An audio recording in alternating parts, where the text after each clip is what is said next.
welcome back to KhemWithKess, where we are discussing symmetry for HNMR specifically.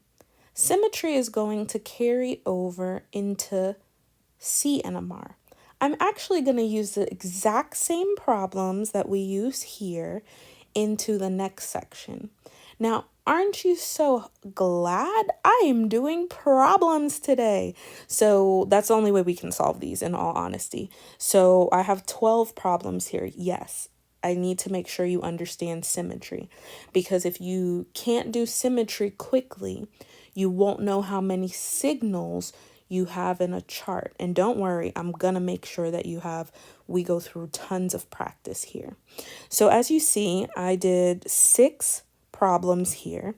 I drew them all out and I asked specific questions.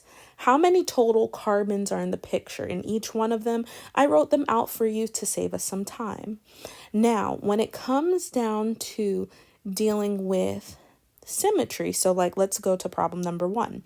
Problem number 1 has a total of 4 carbons, but I want to know how many HNMR signals there are. Ooh, tripping over my words. So you have to find symmetry. So as you can see, you have this carbon here that's a methyl, and this one that's a methyl, and also another one right here. And the carbon in the center just has 1 hydrogen. If I had to do a line of symmetry, you would tell me I have a line of symmetry here where these two would fold over each other and perfectly, right? Great. Now, if I go and say over here, I have a line of symmetry where now these two can fold over each other really well. Well, so far, it seems like all of my methyls have clear symmetry rules, but let's try this next one. Now let's negate this hydrogen for a second as we just try to figure out this symmetry.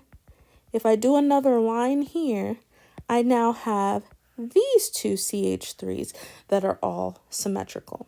So when I am thinking about this problem, I'm like, okay, how would I label these? Technically, all the methyls would be symmetrical.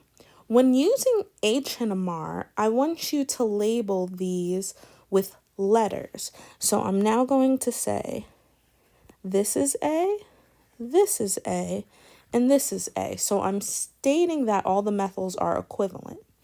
Then we also have the hydrogen that was here, still is here. That is completely separate from all of the A's. So I'm going to mark this one as letter B. So even though this problem has a total of 4 carbons in there, once I do my symmetry, I really will only see 2 signals in the HNMR spectrum. All right, let's go to the next one. We're going to keep doing these. So when I look at symmetry for number 2, again, I already wrote out the total of carbons. I see that this one's a little bit easier to see. I can see that line of symmetry there that tells me easily I can see this side folding over this side with ease. So because I can see that, that means I would mark both of these on the ends as the same. So those are both A's. Then now these are both going to be B's. Now you gotta make sure you don't neglect the carbon in the middle, because that carbon still has a hydrogen. Remember, for HNMR, we want to label all the carbons that have hydrogens on them. So that would be letter C. So now, how many signals would this one have? A total of 3. The BR does not count, and remember, for some of students who have hard times, I like to put the BR in a box so you know this is not a carbon. This is connected. So what I'm saying, this right here is not a carbon. That is connected directly to the BR. Let's try another one. I'm going to break this video up into several pieces just for your attention span.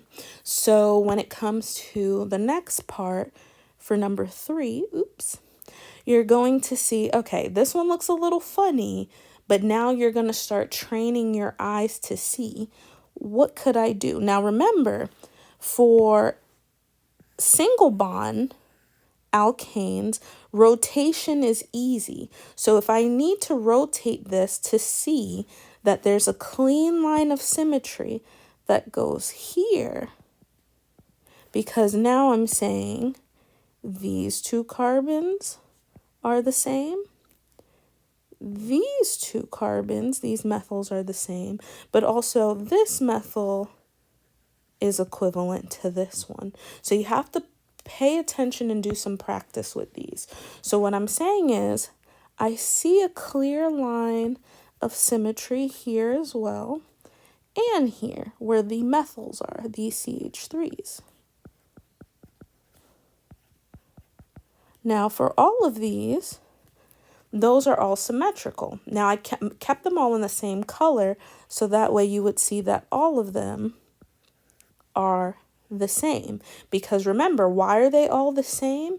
Because of this line of symmetry right here, allowing the left side of the picture to fold over the right.